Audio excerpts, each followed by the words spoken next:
ఇలాంటి మరెన్నో వీడియోలు చూడడానికి like, share, subscribe and comment. ఈరోజు ఈ వీడియోలో 2026 సంవత్సరంలో శివరాత్రి పర్వదినం తిథి ఎప్పుడు వచ్చింది, 4 జాముల పూజా సమయము, లింగోద్భవము, నిషిధకాల సమయము, ఉపవాసం ఎలా చేయాలి, ఉపవాసము జాగరణ చేయలేని వాళ్ళు ఏం చేయాలి అనే విషయాల గురించి తెలుసుకుందాము. మహాశివరాత్రి అనేది హిందువులు అత్యంత భక్తి శ్రద్ధలతో జరుపుకునే పవిత్రమైన పండుగ. ఇది సామాన్యంగా ఫిబ్రవరి, మార్చ్లో వచ్చే ఈ రాత్రి శివపార్వతుల వివాహ వేడుకగా, శివుడు లింగోద్భవమైన రోజుగా, అలాగే ఆయన తాండవం చేసిన రాత్రిగా భావిస్తారు. భక్తులు రోజంతా ఉపవాసము, రాత్రంతా జాగరణ చేస్తూ శివలింగానికి అభిషేకాలు, పూజలు, భజనలు చేస్తారు. 2026 సంవత్సరంలో 15వ తేదీ ఫిబ్రవరి 2026 ఆదివారం రోజున మహాశివరాత్రిని జరుపుకుంటాము. ఈ రోజున మాఘ బహుళ త్రయోదశి సాయంత్రం 6:16 వరకు, ఆ తర్వాత చతుర్దశి ప్రారంభమవుతుంది. శివరాత్రి ఉపవాసము మరియు జాగరణ చతుర్దశి తిథి ఉన్న ఆదివారం రాత్రి చేయాలి. ఈరోజు నక్షత్రము శ్రవణ నక్షత్రం, మధ్యాహ్నము 3 గంటల వరకు, ఆ తర్వాత ధనిష్ట నక్షత్రం ప్రారంభమవుతుంది. మహాశివరాత్రి రోజున శివయ్యకు చేసే 4 జాముల పూజ అత్యంత విశిష్టమైనది. ప్రతి జాముకు ఒక ప్రత్యేకత, అభిషేక ద్రవ్యము మరియు మంత్రము ఉంటుంది. మొదటి జాము పూజ సమయం సాయంత్రం 6:33 నుండి రాత్రి 9:39 వరకు. అభిషేకము పంచామృతాలు లేదా కేవలం పాలు, అలంకరణ తామర పువ్వులు, చందనము. నైవేద్యం పెసరపప్పుతో చేసిన పదార్థాలు. ఫలితము ధర్మ ప్రాప్తి. రెండవ జాము పూజ సమయము రాత్రి 9:39 నుండి అర్ధరాత్రి 12:45 వరకు. అభిషేకం పెరుగు లేదా నెయ్యి. అలంకరణ తులసి దళాలు. నైవేద్యం పాయసం లేదా తీపి పదార్థాలు. ఫలితం ఐశ్వర్య ప్రాప్తి. మూడవ జాము పూజా సమయము, దీన్నే లింగోద్భవ కాలము అంటారు.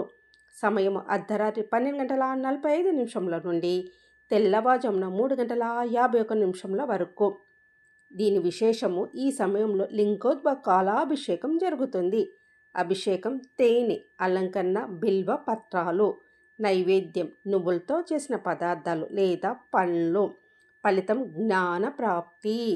నాలుగవ జాము పూజా సమయము తెల్లవారుజామున 3:51 నుండి ఉదయం 6:58 వరకు. అభిషేకం కొబ్బరి నీళ్ళు లేదా చెరుకు రసము. అలంకరణ రకరకాల అడవి పువ్వులు. నైవేద్యం అన్నము లేదా గారెలు.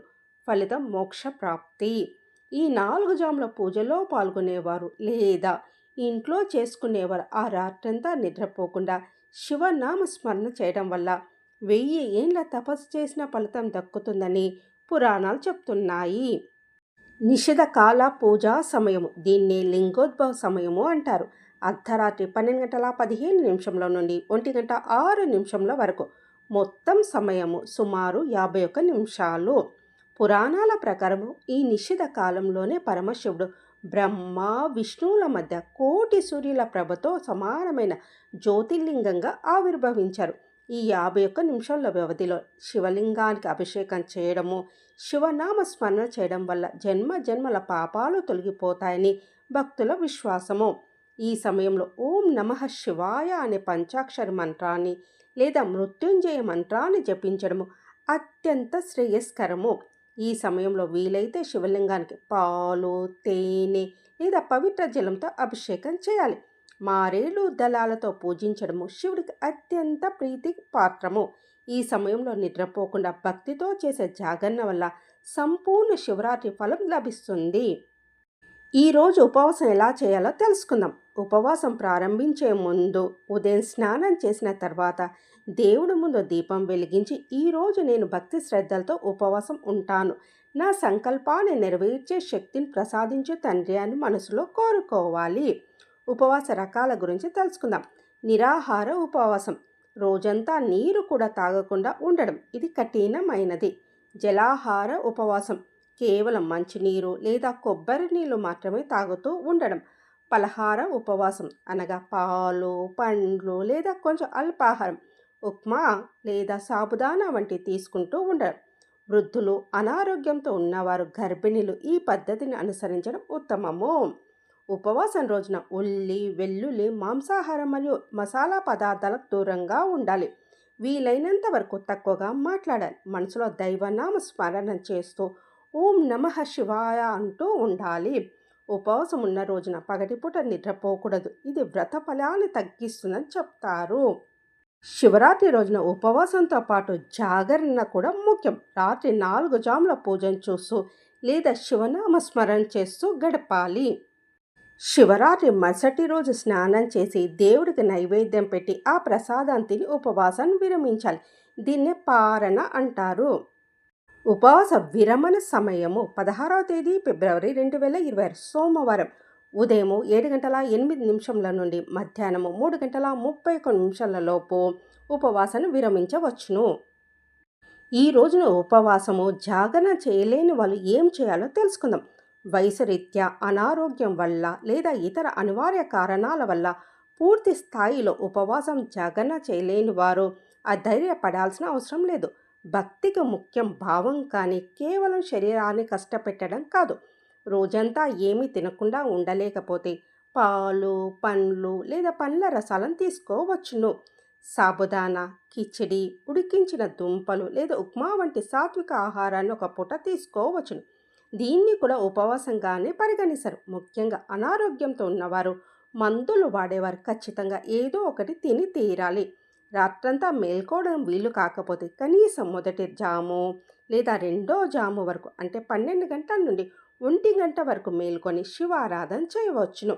లేదా అర్ధరాత్రి లింగోద్భవ కాలం వరకు 12:15 నుండి 1:06 వరకు పూజ చూసి లేదా జపం చేసుకొని ఆ తర్వాత పడుకోవచ్చును.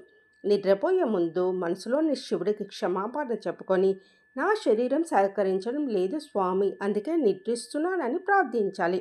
శరీరం సహకరించని వారు నిశ్శబ్దంగా ఒక చోట కూర్చొని లేదా పడుకొని మనసులోని శివుని ధ్యానించాలి. శివ మానస పూజ అనే స్తోత్రాన్ని పఠించాలి. ఇందులో మనము మనసులోనే శివుడికి అభిషేకం చేసి నైవేద్యం పెట్టినట్టు భావిస్తాం. దీని ఫలం కూడా ప్రత్యక్ష పూజతో సమానము. పూజలు చేసే శక్తి లేకపోతే శివలీలలు, శివ పురాణము లేదా శివ అష్టోత్తరాలను వినాలి. ఈ రోజున శివనామాన్ని విన్నా కూడా పుణ్యం లభిస్తుంది. ఉపవాసం చేయలేకపోయిన వారు ఆ రోజున ఎవరైనా పేదవారికి లేదా ఆకలితో ఉన్నవారికి అన్నదానం చేయడం వల్ల ఉపవాసం చేసినంత పుణ్యఫలం లభిస్తుందని శాస్త్రం చెప్తోంది.